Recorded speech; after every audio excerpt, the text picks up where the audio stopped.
Hi kids! Do you like trivia? Well, do you know what my first video was ever on this channel? It was Kamikaze by Eminem. And back at that point, I wasn't sure if I was going to be always positive. So the thumbnail actually says, good but boring. That was my first ever take on anything. And sort of in that spirit, I'm going to be talking about Eminem, and I'm not going to be entirely positive. In fact, I'm going to be kind of a mix of the two. I wasn't sure if I was going to talk about this song, but I saw Justin Hunt, he did a reaction of it, and I sort of thought, oh, well, reactions are beneath him. He's a much better journalist than that. And then I watched the whole thing, and I commented and liked, because it's fun, right? So what the hey? If you don't want to watch this, if you think that this is beneath me, go check out my Beach Boy Nino video. Go check out my Kami. I know all sorts of good stuff on here, okay? But this is just, this is what's happening. This is in the zeitgeist. This is the time. And Justin Hunt liked this song a lot, and he liked the video a lot. And when I saw it, when I heard it, I had a visceral dislike. I mean, like, oh my God, this is the worst thing I've ever seen, the worst thing I've ever heard. But this is the thing. I trust artists. That's one of the things I do on this channel. Doesn't matter when I record it. I trust artists.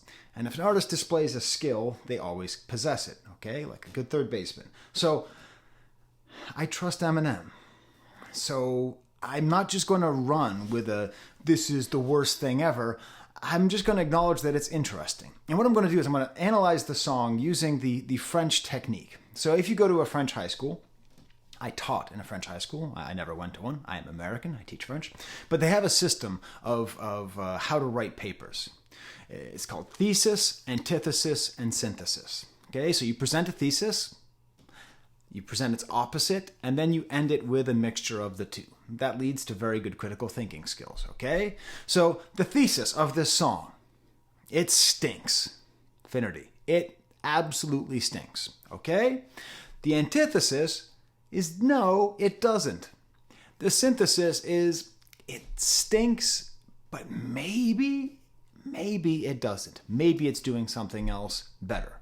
So let's first of all talk about why this song is just absolute horse hockey garbage. The beat, the sound, the flow, the video, the sound. It's an artist eating himself. You see back here, I have a prop here, The Force Awakens. Now listen, I love The Force Awakens, but let's be honest about its originality. This song is a reboot. It's a requel. Are we doing this now? Is the RZA going to come out and release the 37th chamber?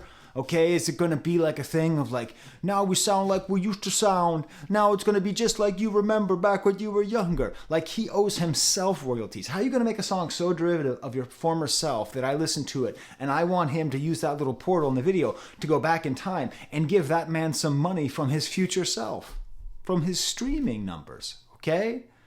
Not that the best-selling rap artist of all time needs more money. Okay? But it's absolutely without me. It's just basically the same song, except somehow it's boring. Somehow it's lifeless. Do you know why it's boring and why it's lifeless? Because it samples the worst song ever made, Abracadabra by Steve Miller Band. Oh my God, do I hate Steve Miller Band. Okay, there's one good thing about Steve Miller Band. Fly Like an Eagle was sampled by Marlon Merle and Biz Markie with TJ Swan in the song Nobody Beats the Biz. Great. Other than that, I've been tortured by Steve Miller my entire life. I went to an Earth Day concert where Steve Miller was playing, and it was raining, and I was cold, and I was tired, and there were these drunk chicks who showed up, and they didn't come for the early set. They didn't see the Fishbone set. They didn't see the Violent Femmes and Soapy B. Hawkins, They just came just to the end to see Steve Miller, and they were drunk already. I don't know how they got so drunk, and they're just holding me and my friend Brad by the shoulder going, get up and dance, so that I can dance to the Joker. Damn, I hate that song, okay? So anyways, but Abracadabra, what's funny is you see Adam Carolla back here. He's a figure who I have a lot of admiration and a lot of problems with, okay? Undoubtedly, I think he is one of the best communicators, best broadcasters, most brilliant comedians of all time, who also I can't watch because he's taken a steep fall, okay? A really deep fall. Okay, but still, one of my favorite things is when he goes off on music. And he used to go off on Abracadabra because he grew up when the song was there. I want to come out and grab you. It is such a bad, terrible song. And listen, I know that the popular thing to do now is to hate on Puff Daddy, okay? Because he's a terrible person and he's a beater and all that stuff, right? And that's the worst things that he does is as a human being. But as an artist, dude gets way too big of a pass for discovering Biggie and for all the great Bad Boy projects, which makes sense because those are great projects, but let's not forget, he's also the dude that made that song off the Godzilla soundtrack that just took Kashmir by Zeppelin. This is, okay, like no Diddy. Like, this is Yes Diddy. This is a Yes Diddy course. This is just taking, and I don't mean that in terms of sexuality or abuse. I mean like musical just disgusting repurposing of a sample of a previous hit song and just doing the least amount of work to rework it. It is offensively bad. It is so unbelievably bad. I'm back in my bag, bruh. I'm back in my bag, bruh. That's just part of how the flow is bad on most of this song. My shit may not be age appropriate. It's so stilted and bad. No one knows how to play with meter. No one. Seriously. Eminem, obviously one of the greatest rappers of all time. No question. His ability to play with words, almost unrivaled. My shit may not be age appropriate, but I will hit an 8-year-old in the face with a participation trophy, or we're coming back to that line, you boomer. Eminem, the boomer? The boomer. The boomer, okay? This is a boomer song, and I don't care if it's for people who are my age. If you're my age, if you're in your 40s and your 50s, and you listen to this song and you go, I like it, congratulations, you are your father. Or you are your father's lame-ass boss. Let's not forget the fact that he's a sellout. Oh, he's just mentioning that he's driving around in a Chrysler when he did ads for Chrysler, imported from Detroit. Remember that whole thing during the Super Bowl? And let's just get to the general conceit of the whole thing. The return of Slim Shady. Hi Kids was the introduction of most people to Eminem. Do you know what this song should start off with? Hi adults. Hi boomers. Who wants this? What kind of Uncle Rico nightmare are we living in, where one of the greatest artists in the history of this art form, one of the greatest artists of the past 30 years, shows up and Uncle Rico's on a track? Think I can, back in my day, I was really good on the football team. Think I can throw this football over the mountain? I don't know, Em. Maybe you can, Marshall. Maybe you can throw the football over the thing. But why? Why are you back in this place? Why are you making a song that makes it sound like you're trying to sound like you were when you were more popular, when you're still super popular? His next album's going to go his last album, the Music to Murder by, whatever, that was a great album. He's still a great artist. He's still doing great stuff. Why is he doing the equivalent of, when bands record like an album, when they like record new stuff and then they go out on tour and they just play their greatest hit album in its entirety? You know what that is? It's called waving the white flag of creativity, okay? It's the 10-year anniversary. It's the 25-year anniversary of the one album that people like by us, so we're going to play it all the way through. Just keep fighting, artists. Keep fighting. I know it's hard. It's hard to make money, and so maybe, maybe you just got to make a living, in which case I've never made a great album, so who am I to say? But it hurts. It hurts me to see, especially when it's a band that I like, resort to this. Like Greta Van Fleet, This is Greta Van Fleet rap. This is Uncle Rico rap. This is Greta Van Fleet. You know who Greta Van Fleet is? Hopefully you don't. They're a band. They're fine. They're fine, but they're young people who make music to appeal to old people. You go into a Greta Van Fleet concert, it's mostly dudes my age and older who go, I didn't know they made music like this. As Justin Hunt said, this is dad rap. But I think it needs to be more specific. This is old conservative dad rap. This is a conservative rap song for a conservative audience. This is for old, mostly white men. But listen, conservatism in old age happens to everybody, all right? So this is universal.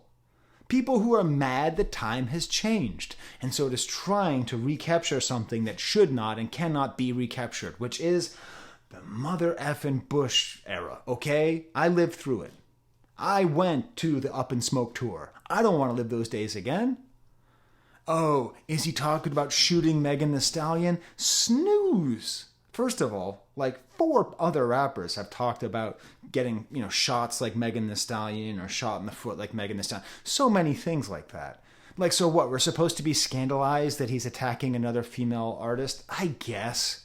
I guess his half-hearted attempt at being a misogynist sort of hits, except he spent the last 20 years making sure that we know that he's actually a good guy, and I believe he's actually a good guy. So when he's sitting out there saying that he's shooting Megan Thee Stallion, I don't believe it. I don't believe that he's a bad guy, because he's already killed Slim Shady. How long is the album's called The Death of Slim Shady? How long has Slim Shady been dead? Slim Shady's been dead for a long time. He wasn't on Kamikaze. He wasn't on Music to Get Murdered By, whatever the hell that's called. This is a nostalgia play. Nostalgia is a tool of fascism. Sometimes people ask me, what does that mean? It's actually a part of fascism. Part of what defines fascism is a call back to a different age, an age where things were more pure. That's why the Roman Empire always gets brought up with fascists. Okay? Let's not forget, one of the great fascist conservative forces in our lifetime is, of course, the president who first came up on the stage and said, I want to make America great again. That man's name was Ronald Reagan, all right? He was the first person to say make America great again. The term make America great again is in and of itself a fascist statement. That doesn't mean everybody who votes for Trump is a fascist, but the statement itself goes back to the same thing that Mussolini was trying to do when he was trying to get people to be convinced that the modern age was decadent and everything's too decadent and everything's in decline and hard men make soft men and hard men make hard times and soft men make hard times and hard times make hard lemonade. All that horse hockey that we're just drowning in with these just weird fascists and proto-fascists and semi-fascists jumping all around, and they're all playing with nostalgia. So what happens when Eminem pops up and he's just trying to call back to a more reasonable time? What would the old me say? Well, first of all, the old you would hopefully smack the shit out of you for making this song, for trying to be someone who talks about what happened 20 years ago. All right? That's what the old you would do. The old you would appear on a song with you this whack, because the old you said if you ever made something that wasn't the best, you'd retire. So why haven't you retired after this? After this, Em? This is Bill Maher rap. It's Uncle Rico rap. It's Bill Maher. It's Jim Brewer. It's Jerry Seinfeld. It's talking about being canceled. I'm so sick of rich, white, middle-aged men who cannot shut up about being silenced. Men who have all the power in society granted and given to them in perpetuity forever, who glom on. Remember I talked about this guy here, Adam Carolla? That's what happened to him. He used to be an interesting force where even when he was kind of conservative, even when he would say things I didn't agree with, like whatever, he was against free school lunches, he had a lot of positions I didn't agree with, he had a sort of humanity to it, sort of self-effacedness to it, and he wasn't trying to posit himself as some kind of martyr. You can't be martyred and have all the power, I'm sorry. Pontius Pilate can't make a rap song about how terrible it is that the Christians are pissed that he murdered their God, okay? That's what all this is. So when he says, I might hit an 8-year-old in the face with a participation trophy, Eminem, are you seriously talking about participation trophies? Are you seriously doing the boomer thing of saying, kids these days get too many participation trophies? Eminem, you're 50. You're 50, which means you're basically my age. I'm 46. We are the ones who got the participation trophies. We are the generation that was first spoiled by this concept idea. And guess what? It wasn't that bad. It's fine. No one cares. No one cares about participation trophies. Kids who get them are happy in the minute, and then they slowly realize that's not the same thing as accomplishment, and then some of them try to accomplish real accomplishments. It's not a big deal. It's not a big deal. I have zero doubts that this whole world's about to turn into some Girl Scouts. This is Adam Carolla's book, which I bought when it came out in hardcover. It was supposed to be autographed, but the dude did not autograph it for me. That's okay, because I went to an Adam Carolla concert in Buffalo, okay? So when I say I'm a fan of this man, someday I'm going to make a video about what's great about him, despite the fact whatever the hell is happening with him now. I mean, he's having like a yay-like fall from grace. But the name of this book is In 50 Years We'll All Be Chicks. This is a very common refrain, a very common sentiment that masculinity is being lost. Eminem, dude!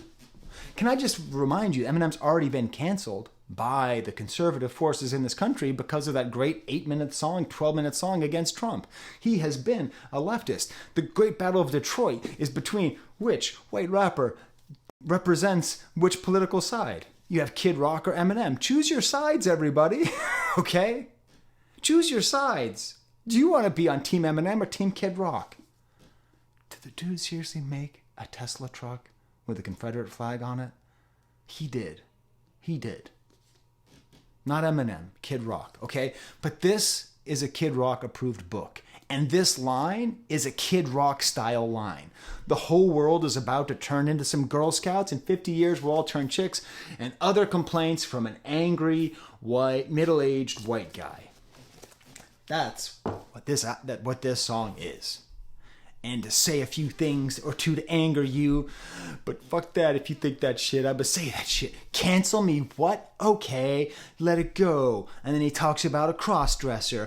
Oh no, is he jumping in on the trans debate? Are you really? We don't believe you, Eminem, because we know you're actually a good person. We know that you are in favor of trans rights. There's no way you're not. There's no way such an intelligent, mature artist of this caliber could be so stupid to be against trans rights. We don't believe you, dude. It's not believable. The only people who believe you are the people who want to believe you, which is tying into why it could be good. This could be a Miracle Genius song, because this kind of like half-assed attack on trans people that doesn't even really do it. He doesn't go full Ricky Gervais, okay? And I'm not saying Dave Chappelle, because Dave Chappelle is still really funny. So I'm sorry. I'm sorry if I just pissed off a bunch of people who go, yes, guys, trans rights are human rights. And Dave Chappelle is still funny. I don't like what he does. I don't like what he says, but he's still funny. Ricky Gervais is not funny anymore. Dude's one of the greatest podcasters of all time, okay? Dude's one of the greatest comedians of all time. He's just not funny anymore. He's not funny anymore because he doesn't understand what's funny, because he spent so much time talking about, why won't people listen to me? Why am I only make $50 million a year? People listening to me. No one will listen to me. And then we get to this whole sense. Sometimes I wonder what the old me would say if he could see the way shit is today. He'd probably say that everything is gay. Like Happy, what's my name, what's my name? He's not going full on. He even caveats gay like Happy to make sure he doesn't actually get canceled. He's actually scaling back. This is the thing. We don't believe him because we know he's not this guy, pal. Believe me, he's not this guy. Slim Shady's been dead for years. And Slim Shady was probably fake when he was around in the first place. And let's talk about the video. How whack is that video? Oh my God, talk about Force Awakens. Dude, is that another Death Star? Did you throw another Death Star? Is it you and Dre driving around again with the comic book effects and the two women in the bed?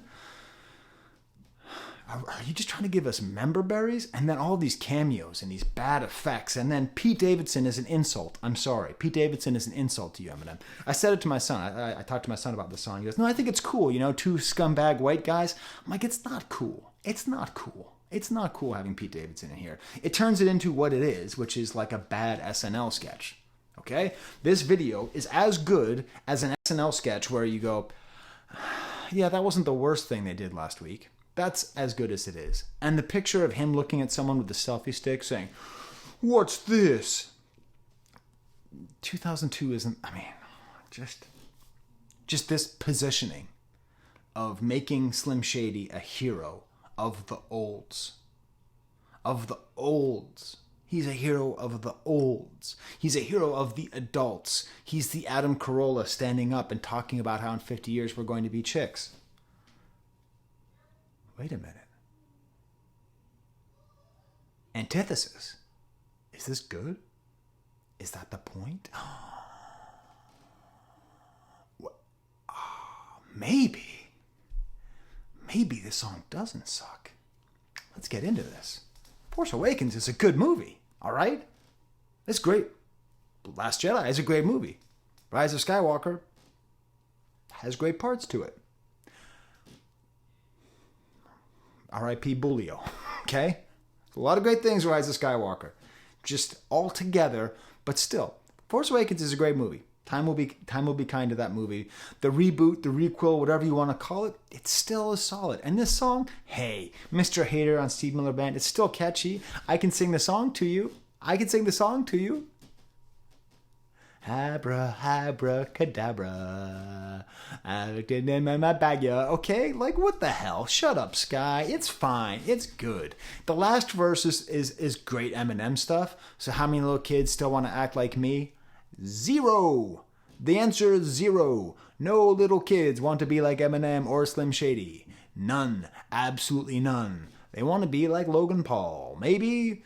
Or maybe Juice WRLD. Okay. Or maybe, I don't know, some other YouTube figure. some other kind of figure in pop. No one's thinking about Slim Shady. No one. I'm a bigger prick than Cacti B. Good. Act like me, Cacti B. Good rhyming here. That's why these words sting like you were just attacked by bees. Multisyllabic, mosaic rhymes. This is what we want. In a coupe, leaning back my seat, bumping R. Kelly's favorite group, Black Guy Peas. Very funny. Wordplay, that's what we want. That's the Slim Shady that we like. We like that. And like the whole white chalking in, and it's all leading, while I'm saying these positive things about, it's all leading to the synthesis, which is, what if all that stuff I said before, all that anger, the vitriol that I just spit out, what if Mr. Big Brain Professor Skye, who just poked himself in the eye, rewind it, I did, it hurts a little bit, I poked myself in the eye, Mr. Big Brain poke himself in the eye, Skye, predicted everything about the Drake beef, go back to my videos, you'll see, I said Drake is strange, I'm the only person smart enough to realize he's a strange guy. What if this is satire? What if the thesis, what if what he's trying to do is lure the fascists in? What if this is satire? Okay, satire is when you do something and it is intentionally exaggerated as a way to make fun of it. What if this whole thing is a way, it's a trap to bring in boomers my age, okay? To bring in the dudes who went to the Up in Smoke tour, who look around and say, kids are just on TikTok and VR, and who are going to, vote for Trump and be like super conservative. What if they're getting tricked because they never understood Eminem in the first place? Because when they were 20 and they listened to all this stuff and they were eating Vicodins and smoking weed and going to the parties, they never actually understood the depth to Eminem, the absolute depth and vision and beauty of it. Because the truth is that Slim Shady wasn't ever really that shocking or dangerous or that influential. He really wasn't. But what he managed to do was make all of these young white men who are now middle-aged white men feel the power trip and the joy of rap music in a way that we could relate to in terms of the melanin levels, okay? All right? Like, he wasn't that, really wasn't. He, even by the time he made Without Me, it was already kind of like, yeah, we're sort of done with like Eminem being a shocking figure. So, there's lots of things, this whole like, you can suck my dick, in fact, fuck them all, fuck Dre, fuck Jimmy, fuck me, fuck you, fuck my own kids, they're brats. This is great. This is great because he doesn't mean it. Now he's letting up the mask. He's not actually saying that. He's playing around. He's showing the fact, listen, when you're middle age, you're in the sandwich generation, okay? I buried both my parents in the past 8 years. It sucks, okay? I'm raising kids. You got your parents. You're in between all these different generations. So, like, what if this album is sort of about aging? What if this meditation that he has on the old self of him is bringing him back just to kill him? Like, what if he's just bringing back this synthesis, right? Thesis, antithesis, synthesis. Thesis is Eminem. Antithesis is Slim Shady. Synthesis is blonde-haired Marshall Mathers, blonde-haired Slim Shady with bearded Eminem to make the full Marshall Mathers. What if the whole album is going to end up being about his younger self and his modern self and trying to figure out, can we grow? Can we forgive our younger selves? Can the album end up being about Make Shady Great Again? About drawing us in and having us look back and say, yeah, that's right, Adam Carolla. That's right, Eminem. Things suck now because back when I was younger, things were better. And it's not just because my back didn't hurt and because I had more hair, right? It's because things were better and they made more sense and things were more clear and men were men and women were women and all that stuff, right? But I trust Eminem. He's not going to be making Shady great again. I think it's a rope-a-dope. I think he's pulling us in. I think he's making a song offensively bad. So that when he pulls out the rug, all the people who've jumped back into Eminem, people who dumped him because of that awesome song about how much he hates Trump, that like 12.5-minute masterclass in rhyming and rapping, are going to say, we're back, we have a voice again, finally, Eminem is Kid Rock. And then, whoosh, just in time for the election, he's going to release a song with Taylor Swift.